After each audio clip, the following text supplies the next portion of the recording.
So there's plenty of videos available on YouTube regarding the Series 6, and what I find really weird is that in general people love to compare it to the Series 5. But in my opinion, it's not just a successor to the Series 5.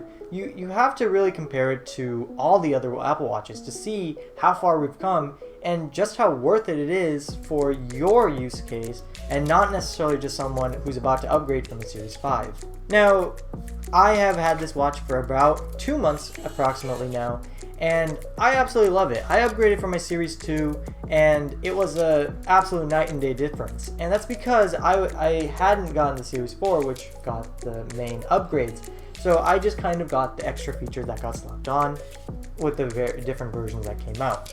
Now we have to kind of talk about the new features in this particular model, of course.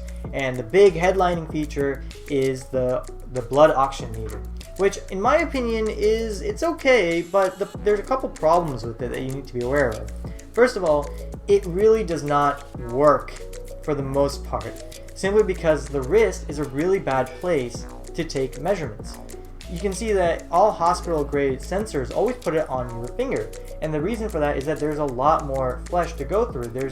And your wrist just is not a good place to take measurements. So in fact, if you put your watch on your fingers, it's actually very, very accurate. But unfortunately, they really can't do that, so they have to put it on your wrist. It's okay. It works at night very well because your hand is very still. If you're sleeping, you are not moving around. But when you're awake, the automatic detection does not work at all. For the most part, my data is always just chopped off at the beginning of the morning, simply because I'm moving around too much and it can't take a proper reading. There's also a new always-on altimeter, which is very cool, but it has no real purpose for me because I don't really go hiking or anything like that. It's very cool. It works. I have tried it. It's pretty accurate, actually. What I did was I tried going down to the ground and going back up to where my head is, and it pretty much got my height perfectly. So it may not be perfectly accurate. It'll give you a range of how much it's off, but when it's off, it's still giving you the proper elevation difference. So hey, it works. That's all I can tell you. But we're getting into more interesting stuff now. The other two, they're headlining features, sure, but they don't really work the best, or not. They don't necessarily have typical applications for people. But where we see actual applications to real world cases is performance. Now, Apple Watch has always been pretty good in performance, not necessarily the best, but with the Series 4 we saw a huge shift where it's going more towards almost desktop grade performance. It's where your phone and your watch are basically the same in terms of speed. And this continues with the Series 6, except it's much faster. Apps open up absolutely instantly. Everything is more efficient as well, so your battery life is improved too. Now, I'm getting 36 hours with the always-on display on, but there are also some extra features for battery life, such as the 90-minute charging period, which is a huge improvement, especially for me with the Series 2, where my battery life was absolutely terrible and charging it up was even worse. So I'm very happy with the battery life, and I'm especially happy with the charging time. Now, one awesome thing that came out with the more efficient processor is the always-on display. And having used it for the last 2 months, I can say that it's absolutely epic, because previous always-on displays to me always felt just too dim. I've only seen them in Apple stores, which is obviously a terrible place to check that out. It's supposed to be dim, so it's in a very well-lit area. It looks fairly dim. This new one, I've never had problems reading it, and it's just way brighter, it's way nicer, and I think this is how the always-on display should have been from the beginning. It makes perfect sense, and in some lighting conditions, it's actually very hard to tell that it even turned on, minus the few animations that may appear. So now to the big question. Should you upgrade, or should you buy it for the first time, right? So now we start comparing it to previous watches, and what we have to do is we have to put these watches into 3 categories. So we have the Series 2 and older, which are the unsupported watches, and then you have the Series 3 in an awkward middle ground there, and then you have the 4, 5, and 6. This is the 6. So as you can see, I'm grouping it into the 4 and 5 because they are part of the same design refresh and they have generally the same functionality. But we'll get to that in a second. Let's start with the 2 and lower. If you have a 2 and lower, it makes perfect sense for you to upgrade now.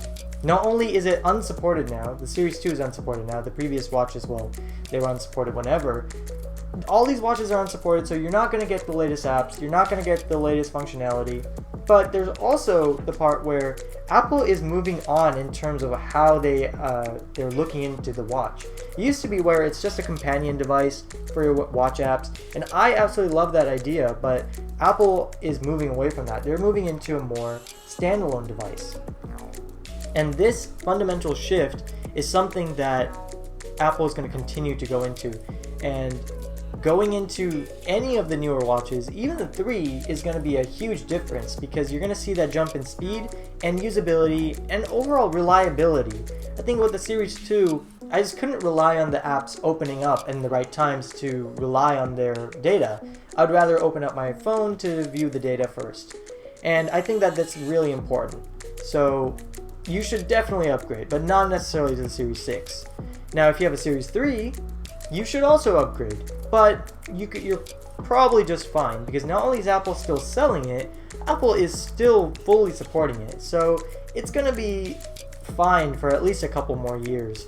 And just thinking about the device itself, it's fast, it's got pretty much everything you need in a watch, just not a nicer display, but hey, if you just need to tell the time, open a few apps, it works. It's great. But then when you go into the higher tiers, this is where the upgrade question becomes, well, it's easier to answer, and it's a solid no.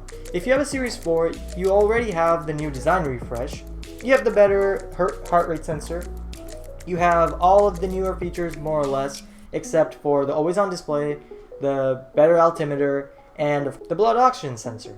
So overall, you're not really missing out on much because the blood oxygen sensor it almost feels like it's slapped onto the device. I hate saying that because it's still really great that they put it on there, but it doesn't feel like it works with the Apple Watch yet. Because the Apple Watch, the whole idea of it, for me at least, is that the automatic functions are the biggest part of it. I can wear the watch, and at night I can look at my heart rate, how it spiked during the day. I can look at all the other metrics. I can see if I had a workout. I can look at the detection. It's automatic now as well. Blood oxygen sensor is just not there. It does not get your data during the day. With sleep tracking, it's okay, but at the same time, it doesn't actually do anything because no apps actually take that metric and give you any information with it. I use auto sleep every night. It does absolutely nothing. I also looked into Apple's own health stuff, so their sleep tracking, absolutely nothing. So you're not missing out on much. Now, if you're on the Series 5, of course, you already have the always on display, so you're pretty much set for the next couple years for sure. With the Series 6, if you're a new customer, it makes perfect sense to buy that over any of the older watches because, simply said, it's the best Apple Watch ever made. That doesn't mean you should upgrade, it just means that if you're going into a new watch, this is the watch you should target. Even if it's too high on your price range, wait a little bit, save up, and get this one because this is going to be the one that Apple supports the longest. This is also the one with the most amount of features, so when Apple does end up using these features more to give better data, you're going to have it. So there's nothing wrong with getting the better device, especially if you're getting it for the first time. So overall, I think that the Series 6 is an absolutely fantastic device, but when it comes to upgrading, I think the question is a lot more difficult to answer than a lot of people seem to put it.